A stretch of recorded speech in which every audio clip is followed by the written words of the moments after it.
Bonjour Alice Cordier.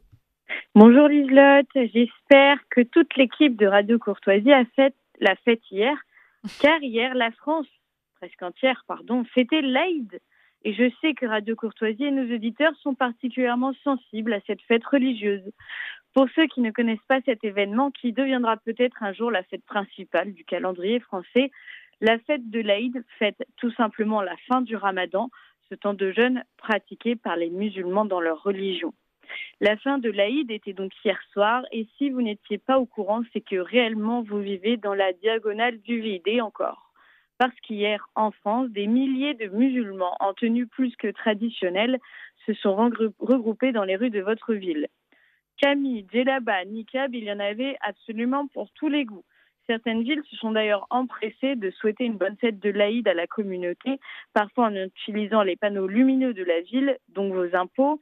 Et vous avez même pu lire sur Twitter les vœux de plusieurs élus, maires, députés, souhaitant une belle fête de l'Aïd Moubarak. Et là, c'était même assez large, puisque ça allait d'élus de la France insoumise à certains élus du Rassemblement national. Quelle ouverture d'esprit, n'est-ce pas? Et si vous n'avez pas vu les vœux de nos élus, ne vous inquiétez pas, car les pratiquants ont filmé leur rassemblement partout en France. À Strasbourg, de nombreux bâtiments publics et terrains de foot ont été réquisitionnés pour la prière de l'Aïd. À Grenoble et à Nantes, des parcs entiers sont remplis d'hommes en djellaba en train de prier. À Lyon, c'est même des rues qui ont été bloquées face à l'affluence des pratiquants. À Mulhouse, c'est même le parc des expos qui a été mis à disposition pour la prière de l'Aïd.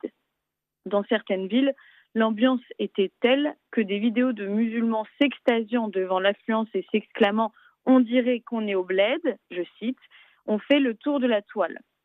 Bref, des scènes de liesse et tout cela partagé par nos bons élus de la République, ceux qui cherchent à tout prix à être reconnus dans les valeurs républicaines au point de soutenir l'insoutenable. Oui, car pardon, mais c'est quand même marrant de se dire pour les valeurs de la République et de partager en même temps un soutien à une fête dont on sait également ce qu'elle cache. Les images vont d'ailleurs parler d'eux-mêmes, des images partagées, je le rappelle, par les pratiquants.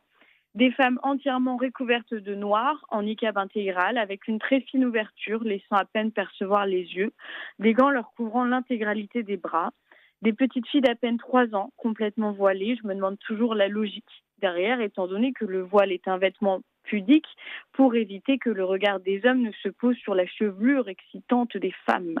Donc on rend pudique des petites filles de 3 ans, de peur qu'elles excitent qui, en fait? Quel genre d'homme est excité par des petites filles de 3 ans? Il me semble qu'en France, cela a un nom et que c'est condamné.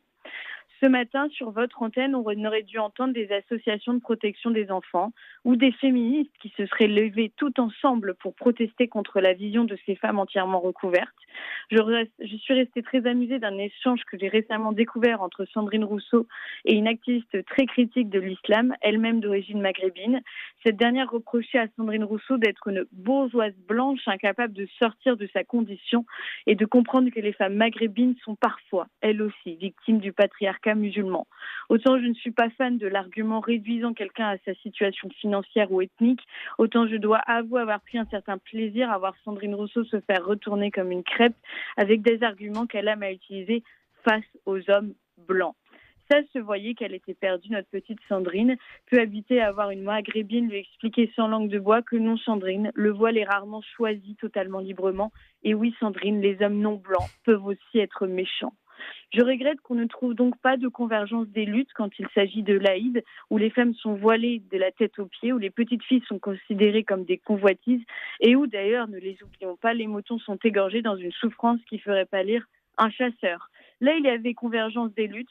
Il y aurait pu y avoir convergence des luttes entre associations féministes de protection des mineurs et des activistes du bien-être animal, mais là, bizarrement, ils sont très discrets. C'est toujours pareil, ces associations sont gangrénées par la lâcheté, par l'idéologie d'extrême gauche, ce qui est à peu près la même chose, qui les rend tellement muets.